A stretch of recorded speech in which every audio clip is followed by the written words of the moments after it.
there's this really neat story in Deuteronomy.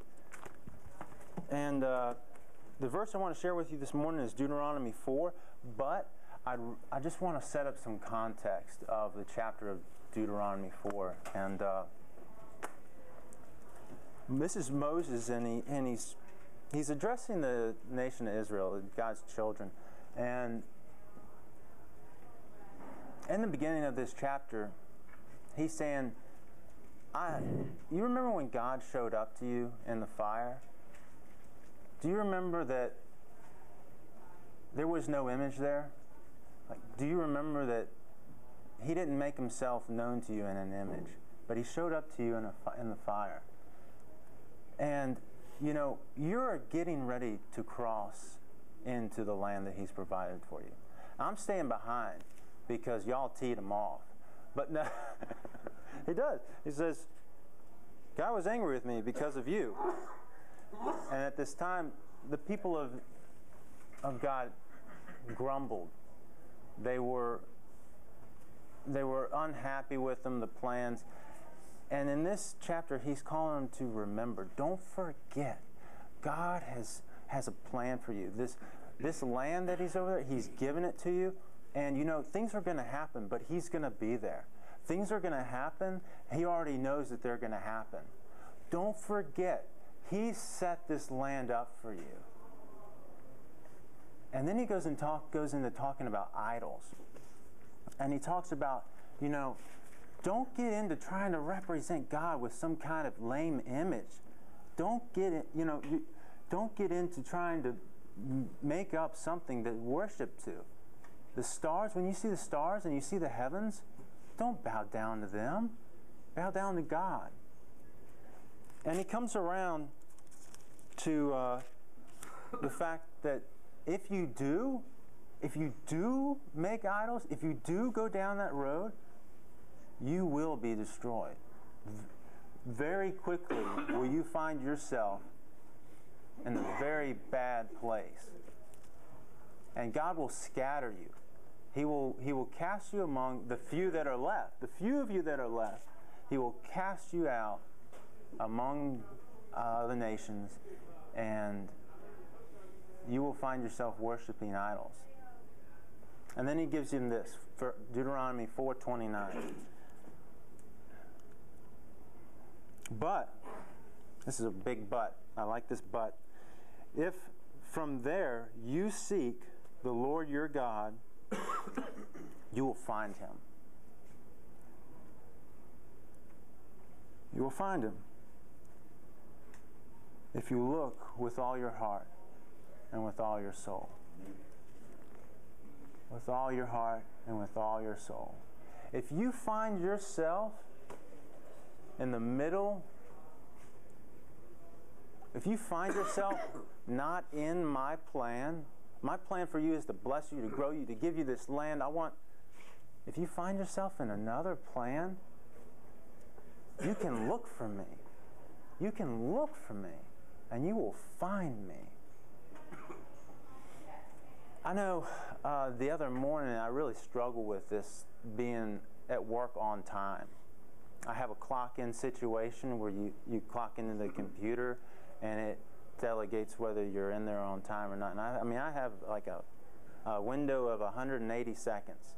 And if I don't clock in with that window, I'm either late or, well, I could be early. That's a good thing. I should work for that. But you don't want to be late, because then as soon as you do that, an email gets sent out across the board and you're on the tardy list. And it's bad. It's just nothing you want to have happen to you over and over again, because people see that. And so, you know, I'm struggling. It's 7:25. I got to be at work at 7:30.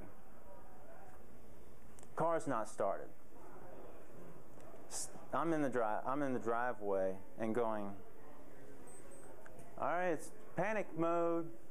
Time to panic. Let's freak out, you know, because Joe's inside. My wife is Joe. Joe's inside. She's getting her stuff together, because when she drops me off for work, she goes on to school. Joe's inside. Where is she? Doesn't she know I need to be at work at 7:30? I'm outside. I can do it. Why can't she? You know, okay, so these things are like starting to process in my brain. And I'm going, I have an option here. And this was yesterday morning. Well, I mean, this journey that God's been taking me on is something that is very much me. So I'm going, all right, I have a plan. I want to be at work on time. What's your plan, God? What's your plan? And I just took it to him. I said, all right, whether I'm there on time or whether I'm there late, I'll not just deal with it. I'm just going to surrender this to you. I'm going to accept whatever the outcome is. And you know, my heat's like up here.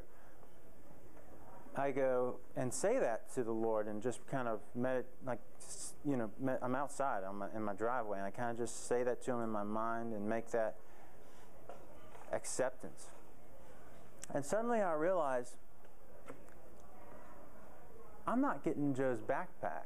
She's been having a lot of bad back pain, and I've been serving her in the fact of carrying anything and everything that I can for her any and every time I can.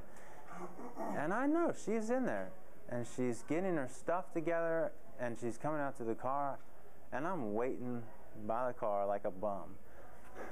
So I go, all right, Lord, so I need to serve my wife. So I go in, and I'm able to do that. I'm able to get, help her, and I'm able to get her to the car. And not only do I serve, guys, not only do I end up serving my wife, but my attitude towards her as we're going up the road is a completely different attitude than what I would normally have. Normally in that instance, we would have an argument in the 0.7 mile distance that we have to my work. We would have an argument. I would be flustered because I'm late, and I would somehow take that anger and frustration that I have in myself and I'd put it onto her and blame or whatever. And we had a delightful little ride to work that morning. And you know what? I got there on time. I got there on time. There's no way in any other circumstances that I would have gotten there on time. There's a story back in the Old Testament where Joshua needed more time to defeat the Amorites, and you know what? God froze the sun in the middle of the sky so that he could continue taking on. No, it was Joshua. Yeah, it was Joshua. So he could continue fighting this nation. And it was like that for me. It was like God said, you know what, Josh, my son, you came to me. You accepted my plan. You built your character along the way, because that's something I want to do in you, is being a faithful follower of me. I'm going to bless you. I had 30 seconds left. I had 30 seconds left to clock in on time.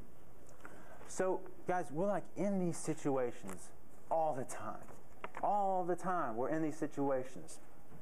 So there's two questions that really revolve, that really get your focus and your all of everything that you want to focus yourself on, everything you want to immerse yourself in. There's two questions. One